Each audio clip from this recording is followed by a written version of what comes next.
Mes ennuis, mes envies. Mes désirs, mes plaisirs. Bonjour Sam. Bonjour vous deux, je vois que vous êtes déjà dans l'ambiance. Bonjour Misso, on va faire de la musique, c'est ça? C'est ça, aujourd'hui nous allons écrire un petit programme pour qu'un canard fasse coin-coin. C'est super.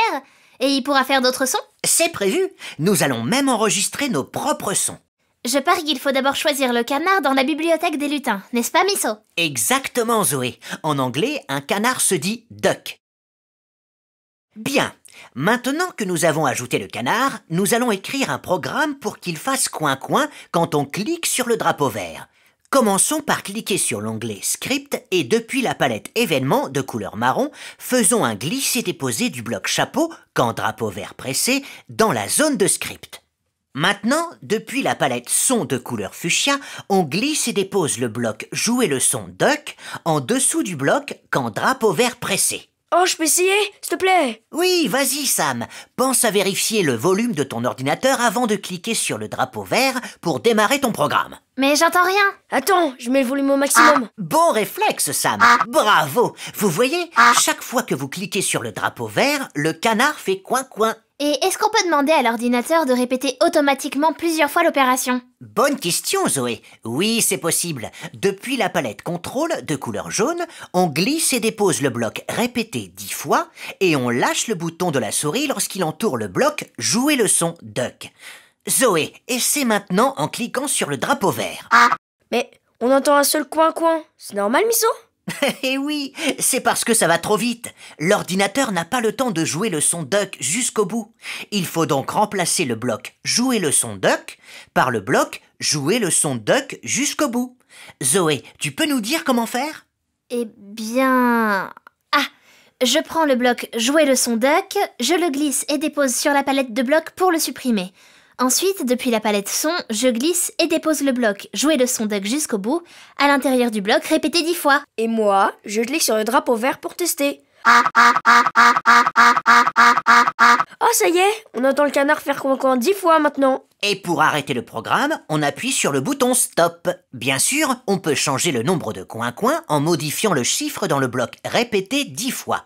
Par exemple, en remplaçant 10 par 2. Et je clique sur le drapeau vert pour tester. Vous voulez une astuce? Oui! Vous pouvez aussi régler le volume du son grâce au bloc Mettre le volume au niveau 100% de la palette son. En remplaçant 100 par 30 par exemple, vous baissez le volume du son.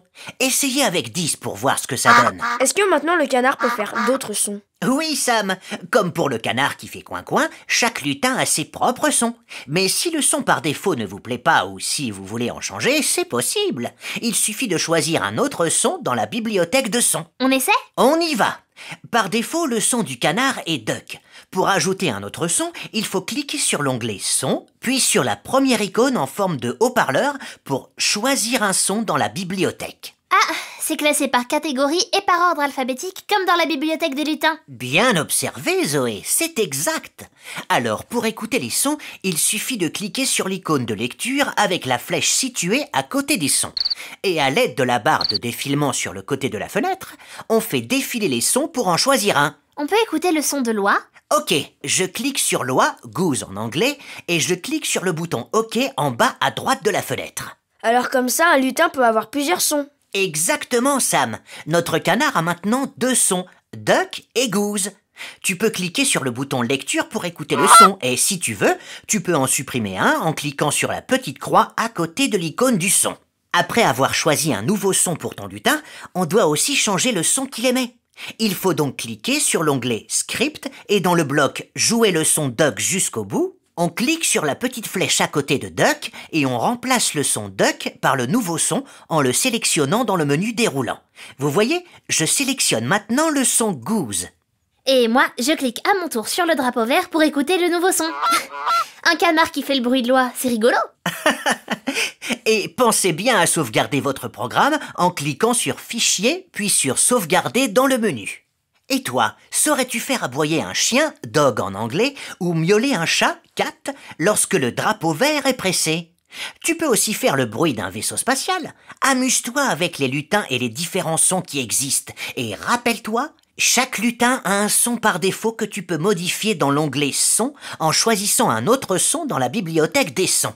Et maintenant, nous allons enregistrer notre propre son et le faire jouer à notre lutin. Génial! On fait comment? Misso, tu peux choisir la fille Girl 4, s'il te plaît? Dis Misso! Bien, d'accord. Maintenant que nous avons choisi notre lutin, nous allons cliquer sur l'onglet Son à côté de l'onglet Costume et créer notre propre son. Pour cela, il faut cliquer sur la deuxième icône avec le petit micro pour enregistrer un nouveau son.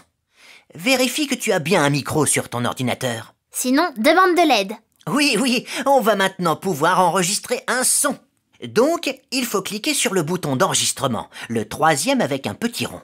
Scratch te demande l'autorisation d'accéder au micro de ton ordinateur pour enregistrer ta voix. Clique sur le bouton « Autoriser » dans la petite fenêtre qui s'affiche. Je peux chanter dans le micro maintenant? Oui, Sam, tu peux chanter ou parler dans le micro de ton ordinateur pour t'enregistrer et cliquer ensuite sur « Stop » quand tu as terminé. Tu peux même enregistrer un instrument de musique si tu veux. Mes ennuis, mes envies, mes désirs, mes plaisirs. On écoute Sam?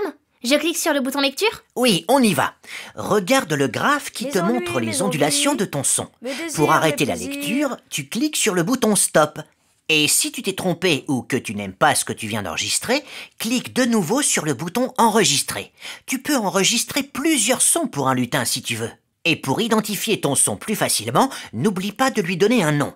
Pour cela, tu double-cliques dans le champ de saisie en haut pour sélectionner le nom par défaut Enregistrement 1 et entre le nom que tu veux. Je voudrais l'appeler Gims 1. C'est bien, non? Parfait! Court et explicite, c'est exactement ce qu'il faut. Bravo, Sam! Mais Misso, maintenant il faut demander à l'ordinateur de le jouer. Eh oui, Zoé, tu as tout compris.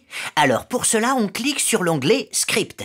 On vérifie dans la zone des lutins en haut à droite que celui qui est sélectionné est bien celui que l'on veut faire parler ou chanter. Et depuis la palette événements, on glisse-dépose le bloc quand drapeau vert pressé sur la zone de script pour démarrer un nouveau bout de programme. Et depuis la palette son, on glisse et dépose le bloc jouer le son Gims en dessous du bloc quand drapeau vert pressé. Et je clique sur drapeau vert pour écouter. Mes ennuis, mes envies, mes désirs, mes plaisirs. Mes ennuis, mes envies, mes désirs, mes plaisirs. Bravo à vous deux! Et toi, tu peux maintenant t'amuser à faire parler ou chanter d'autres lutins. Et si tu faisais rugir le lion?